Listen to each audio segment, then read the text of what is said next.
పూరా local. Welcome to పూరా local. Phone tapping కేసులో విచారణ ముమ్మరం చేసిన సిట్ రోజుకో ట్విస్ట్ ను చూస్తోంది. బీఆర్ఎస్ ప్రభుత్వంలో రివ్యూ కమిటీ సభ్యులుగా ఉన్న హోంశాఖ మాజీ స్పెషల్ చీఫ్ సెక్రటరీ, ప్రస్తుత డీజీపీ జితేందర్, ఇంటెలిజెన్స్ మాజీ చీఫ్ అనిల్ కుమార్ నుండి సిట్ అధికారులు వివరాలు సేకరిస్తున్నారు. ఫోన్ ట్యాపింగ్ కోసం టెలికాం సర్వీసెస్ కు పంపిన ఫోన్ నెంబర్లకు సంబంధించిన అనుమతులపై ఆరా తీస్తున్నారు. ఈ మేరకు వీరిద్దరూ ఇప్పటికే లిఖితపూర్వక సమాధానాలు ఇచ్చినట్టు తెలుస్తోంది.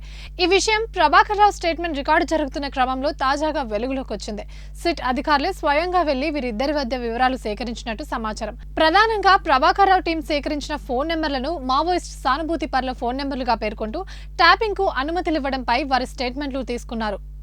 ఫోన్ ట్యాపింగ్ చేసేందుకు ఐజీ స్థాయి లేదా ఆపై ఆఫీసర్ కు మాత్రమే అధికారం ఉంటుంది. పదవి విరమణ పొంది ఓఎస్డీ హోదాలో ఉన్న ప్రభాకర్ రావును గత ప్రభుత్వ హయాంలో ఫోన్ లీగల్ ఇంటర్సెషన్స్ డెసిగ్నేటెడ్ అథారిటీగా నియమించడంపై సిట్ వివరణ తీసుకుంది. డెసిగ్నేటెడ్ అథారిటీ హోదాలోను కేవలం 7 రోజుల వరకు మాత్రమే అనుమానిత ఫోన్లపై నిఘా పెట్టేందుకు అవకాశం ఉంటుంది. గడువు ముగిసిన తర్వాత కూడా ఫోన్లపై నిఘా పెట్టాలంటే మళ్లీ రివ్యూ కమిటీ అనుమతి తప్పనిసరి. కానీ అందుకు విరుద్ధంగా ప్రభాకర్ రావు టీం ఇష్టానుసారం ఫోన్ల ట్యాపింగ్ కు పాల్పడినట్టు సిట్ విచారణలో వెలుగు చూసింది. ఈ మేరకు జితేందర్, అనిల్ కుమార్ ఇచ్చిన సమాచారంతో ప్రభాకర్ రావును ప్రశ్నించేందుకు సిట్ ఏర్పాటు చేస్తోంది.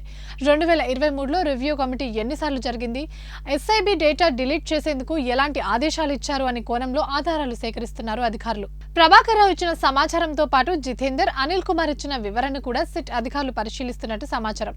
ఈ కేసులో ప్రభాకర్ రావు, ప్రణీత్ రావు ఇచ్చే స్టేట్మెంట్ సిట్ దర్యాప్తులో కీలకంగా మారనున్నాయి. ప్రణీత్ రావు టీం అందించిన సమాచారంతో భుజంగరావు, తిరుపతన్న, రాధాకిషన్ రావు ప్రత్యర్థి పార్టీల కదలికలపై నిఘా పెట్టారు.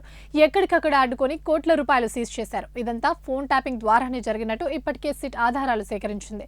ప్రభాకర్ రావు సహా ఈ కేసులో మిగిలిన నిందితులు ఇచ్చిన స్టేట్మెంట్లతో అప్పటి రివ్యూ కమిటీని కూడా సిట్ విచారించనున్నట్టు సమాచారం.